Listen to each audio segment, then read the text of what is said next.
রাজগঞ্জ ব্লকের শিকারপুর গ্রাম পঞ্চায়েতের আমবাড়ি বেলাকোবা রাজ্য সড়ক থেকে কিশোরপল্লী হয়ে ডিকাপাড়া পর্যন্ত 2.6 কিলোমিটার দীর্ঘ নতুন পেভার ব্লকের রাস্তা শিলান্যাস করলেন রাজগঞ্জের বিধায়ক খগেশ্বর রায়। খুশি এলাকার মানুষ।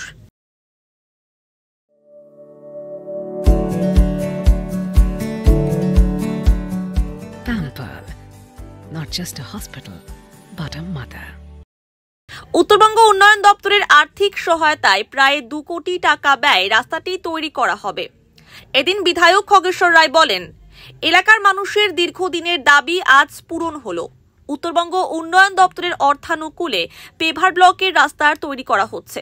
এই রাস্তা তৈরি হলে বেশ কয়েকটি গ্রামের মানুষ উপকৃত হবেন বলে জানান তিনি। এদিন শিলান্যাস অনুষ্ঠানে বিধায়ক ছাড়াও উপস্থিত ছিলেন রাজগঞ্জ পঞ্চায়েত সমিতির সভাপতি রূপালী দে সরকার, জেলা পরিষদের সদস্য রণবীর মজুমদার, স্থানীয় পঞ্চায়েত প্রতিনিধি এবং এলাকার বিশিষ্টজনেরা। শুনুন, আপনারা যেটা বলছেন আজকে বলে নয়, 1 মাস ধরে শিলান্যাস চলছে। উত্তরবঙ্গ উন্নয়ন দপ্তর, পিডব্লিউডি, ডাব্লিউবিসি ঠিক শুরু করে তেমনি আজকে নিজের অঞ্চল, এই অঞ্চলে আমি বসবাস করি, শিকারপুর অঞ্চলে মেন যেটা পিডব্লিউডি রোড যেটা আছে, ওখান থেকে ডিকাপাড়া বালারবাড়ি হয়ে আমাদের কিশোরপল্লী স্কুল প্রায় 2.6 কিলোমিটার। টাকা এটা হচ্ছে উত্তরবঙ্গ উন্নয়ন দপ্তর, টাকা হচ্ছে 2,01,15,000 টাকা ব্যয় পেভার ব্লকের রাস্তার সূচনা। এবং এই এলাকার মানুষ দীর্ঘদিনের দাবি। এই এলাকার পঞ্চায়েত আমি ছিলাম কিন্তু 83-88 পঞ্চায়েত, 250।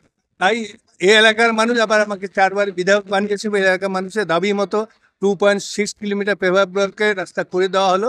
এবং তাতে দেখা যাচ্ছে প্রায় ডিকাপাড়া, ঢেরারবাড়ি, কালারবাড়ি, নরসিংবাড়ি, বালারবাড়ি প্লাস হাসুয়াপাড়া, শিবাইপাড়া প্রায় 7 থেকে 8টা পাড়ার লোক এই রাস্তার উপর দিয়ে যাতায়াত করে। মানে 7 থেকে 8টা পাড়া কত লোক হতে পারে নিশ্চয়ই আপনাদের অনুমান আছে। 7 থেকে 8টা পাড়ার লোক যাতায়াত করতে পারে এবং খুবই সুবিধা হবে এলাকার মানুষের দীর্ঘদিনের দাবি। এবং আজকে এই শুভ উদ্বোধনে আমাদের মধ্যে যেমন উপস্থিত ছিলেন আমাদের প্রাক্তন সভাধিপতি এবং আমাদের ওই এলাকার জেলা পরিষদ উত্তরা বর্মন এবং আমাদের জেলা পরিষদ বিদ্যুৎ কর্মাধ্যক্ষ রণবীর মজুমদার, রাজগঞ্জ পঞ্চায়েত সমিতির সভাপতি রূপালী দে সরকার, রাজগঞ্জ পঞ্চায়েত সমিতি দলনেত্রী সর্বাণী ধারা এবং আরেকজন কর্মাধ্যক্ষ অনিতা রায় থেকে শুরু করে এই অঞ্চলের প্রধান প্রভাক কুজুর, পানিগড়ি অঞ্চলের প্রধানও আসছে, পানিগড়ি পাপিয়া সরকার থেকে শুরু করে এই অঞ্চলের উপপ্রধান রজনীকান্ত রায় থেকে শুরু করে প্রায় 5 জন পঞ্চায়েত সদস্য, নারায়ণ বসাক থেকে শুরু করে ভারতী রায় থেকে শুরু করে জয়নাল চৌধুরী থেকে শুরু করে আরও অনেকে সদস্য। এবং দেখছেন জেহারে লোক, মানে এই এলাকার মানুষের এত আনন্দ ফুর্তি, কি শয়ে শয়ে লোক, মানে এই এলাকার লোক এত আনন্দ ফুর্তি হচ্ছে যে রাস্তাটা পেভার ব্লকের যে রাস্তা হচ্ছে, প্রত্যেক খুশিতে কয়েকশো লোক আজকে উপস্থিত হয়েছে।